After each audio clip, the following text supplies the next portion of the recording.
Super tasty and యమ్మీ పన్నీర్ బుర్జీ కోసం నేను ఇంట్లోనే చేసుకున్నానండి. పన్నీరు ఇంకా ఫ్రెష్ మిల్క్ తోటి ఈ విధంగా చేసుకోవడం జరిగింది. ఇంకా దీనికి కావాల్సినటువంటి ఆనియన్స్, పచ్చిమిర్చి, కొత్తిమీర కూడా చీల్చుకుని పెట్టుకున్నాను. అయితే నాకు బుర్జీ కాబట్టి నేను పీసెస్ లా కట్ చేయట్లేదండి, రఫ్ గా చాప్ చేసుకుంటున్నాను వీలైనంత మటుకి. తర్వాత హ్యాండ్ తోటి మ్యాష్ చేసుకుంటాము. మనకి ఏంటంటే బుర్జీలో అక్కడక్కడ చంక్స్ లాగా తగలాలి, ప్లస్ కొంచెం సాఫ్ట్ గా ఉండాలన్నమాట. ఇప్పుడు బాణలు పెట్టేసుకున్నాను. తర్వాత దాంట్లో ఒక టీ స్పూన్ కంటే కొంచెం ఎక్కువ ఆయిల్ వేసుకుని దాంట్లో ఒక టీ స్పూన్ జీలకర్ర, ఎండుమిర్చి, కరివేపాకు, ఒక చిన్న ఆనియన్ చిన్న ముక్కలుగా చేసుకుందాం, 3 పచ్చిమిర్చి, పసుపు, సాల్ట్, తర్వాత కారము అన్ని వేసుకుని మంచిగా ఒకసారి వేపుకున్న తర్వాత ఒక్క టమాటా ఇలా చిన్న పీసెస్ గా కట్ చేసుకుని వేసుకున్నామండి. అదేవిధంగా ఒక టీ స్పూన్ ధనియాల పొడి, పావు టీ స్పూన్ గరం మసాలా, పావు టీ స్పూన్ అల్లం వెల్లుల్లి పేస్ట్ వేసుకుని మొత్తం అంతా మిక్స్ చేసేసుకుని మూత పెట్టి ఒక 2 నిమిషాలు ఉడికిస్తామండి, టమాటా సాఫ్ట్ అయ్యే వరకు. తర్వాత మనము క్రష్ చేసుకున్న పన్నీర్ని యాడ్ చేసేస్తాము. అదేవిధంగా కొత్తిమీరని యాడ్ చేస్తాం. ఇప్పుడు స్పాచులా సహాయంతో జస్ట్ ఇట్లా మనం క్రష్ చేసినట్టు చేస్తే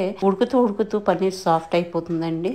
మనం ఆయిల్ తక్కువ వేసినా సరే మనకి ఆటోమేటిక్ గా ఆయిల్ బయటకు వస్తుంది అనమాట. కసూరి మేతి కొంచెం మనం క్రష్ చేసి వేసుకున్నాము. ఒక్క 2 నిమిషాలు ఉడికించుకుంటే సరిపోతుంది. చూసారా, ఆయిల్ బయటికి కనిపిస్తుంది. పన్నీర్ లో ఉన్నటువంటి ఆ ఫ్యాట్ అంతా మనకి ఉడికిన తర్వాత బయటకు వచ్చేస్తుందండి. దీని కాంబినేషన్ లో నేను రోటీ చేసాను అనమాట. ఈ పన్నీర్ బుర్జీ రోటీస్ కి గానీ, నాన్స్ కి గానీ, పూరికి గానీ, లేకపోతే చపాతీకి గానీ చాలా చాలా బాగుంటుందండి. తప్పనిసరిగా ట్రై చేసి చూడండి ఈ రెసిపీని.